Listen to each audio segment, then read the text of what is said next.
ناپ اور تول میں کمی کرنے والوں کے لیے خرابی ہے، جو لوگوں سے ناپ کر لیں تو پورا لیں، اور جب ان کو ناپ کر یا تول کر دیں تو کم دیں۔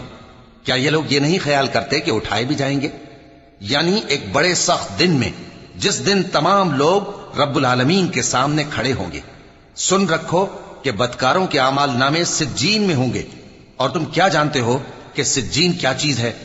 ایک دفتر ہے لکھا ہوا، اس دن جھٹلانے والوں کے لیے خرابی ہے، یعنی جو انصاف کے دن کو جھٹلاتی ہیں، اور اس کو جھٹلاتا وہی ہے جو حد سے نکل جانے والا گناہ گار ہے۔ جب اس کو ہماری آیتیں سنائی جاتی ہیں تو کہتا ہے یہ تو پہلے لوگوں کے افسانے ہیں۔ ہرگز نہیں، بات یہ ہے کہ یہ جو اعمال بد کرتے ہیں ان کا ان کے دلوں پر زنگ بیٹھ گیا ہے۔ بے شک یہ لوگ اس روز اپنے پروردگار کے دیدار سے اوٹ میں ہوں گے، پھر یہ لوگ یقیناً دوزخ میں جا داخل ہوں گے۔